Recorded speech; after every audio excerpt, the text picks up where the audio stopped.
and welcome to Josef's Model Railway and Toy Room.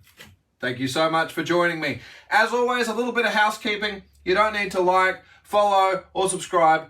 I just put the videos out there where I can. Have a holly jolly great time doing so. Now, in this video, I can't help but feel that I've let you down a little bit. I've been busy over the past couple of months working on 3 simultaneous projects, which are pretty serious. However, one of them went catastrophically wrong at the moment and is now just nearing completion on being corrected. The downside is the video editing is way behind now, so I need to buy myself a little bit of time, which is why this video is absolute filler and no killer. But it had to do with a little anomaly with some track work, which you may or may not be able to see off to the side here on the camera, but it has been corrected, and from where I'm standing, fantastic. I've been busy with the forestry section and also with the signal box, including this magnificent little unit that we will see coming up to do with the signal box, which I'm so happy about, and that'll be coming up in just a couple of weeks' time. But today, it's just going to be a brief one. I thought, let's just not waste the time or the weekly video that I try and put out for you, because these were something I was going to do later on, but we'll do today. We're going to cover 2 quick, really simple products and ideas today that may be useful to you on your layout. We're going to have a quick chat about the technical paint, Citadel Technical Paint that they make, and what can be achieved by it that just takes your layout to an extra layer higher, and that I've been using on my forestry section and will certainly be used in other parts as well. And I think this is an incredible product for those of you that don't know about what it can do. So we'll have a look at that today. But in the first part, I just wanted to have a quick chat about trees. Now, I make no apologies. I'm not building or making a lot of my own trees. There are some that we'll be experimenting with a little later on in the layout. But for the most part, whether it be woodland scenics, whether it be knock, or any of the other major ones, pre-made trees, more than happy with them, and they're ticking all my requirements. Of course, we can buy some more premium trees that usually won't come in a box of 4 or 5 like we do with the knock ones. For example, here I would deem this to be a more premium type of tree because they're in their nice box, and there's 4 or 5 very nice trees. The same with woodland scenics. And then obviously there's the more budget conscious, and here's another one in its own thing, and these are fantastic, but it does start to get quite expensive on a larger layout. Yes, the oak tree. And to one of my followers who's a man of many numbers, knows how important an oak tree is to start off, establish sound roots, and it will prosper nicely into the future. But even this being a premium tree, because it says so on the packaging, doesn't quite make it so. So let me just spend 60 seconds showing you how I improve what can be basic trees. And let's just come to something even more basic, no fancy packaging. You can't get any more basic than these knock trees here. So we're going to take one of these out. We're going to zoom in and let me show you how in less than 60 seconds you can improve an otherwise stock standard tree. Well, here is the messy section of where it's all being stored at the moment. Don't panic, it's not as bad as it looks, because just above you is a wonderful forestry piece that is coming together. Now, what do we need for this? We're going to need some sort of trees.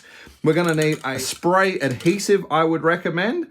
And the third most important thing, as I have discussed in other videos, happens to be some fine leaves. And what I happen to do is just take some dried up leaves out from the garden. I put them in the oven generally for an hour at about 150 degrees just to make sure I've killed any excess bacteria or something that may have been living on them. They're nice and dry. Pop them into a blender, NutriBullet, whatever you prefer. Whiz them up. Don't let your wife catch you with that one. Clean that machine out thoroughly afterwards, and you've got this tremendous result. Right, let us just massage one of these trees out. I actually deliberately wanted, I'm after these lighter shade ones because I have a lot of these on the forest section, and this really breaks it up nicely, but you'll be seeing that in a future video. So we get it out. Now for some of you, you may need to trim this at the bottom if you're putting it in. In my case, because I'm on a sloped angle, this works out well. I can just sort of stab it in and then I just trim and clean up accordingly. But what we end up with, it's a nice tree, but this looks a bit ordinary. So it's quite simple. All I like to do just take some of the spray. We're just going to spray across the trunk there. Looks good.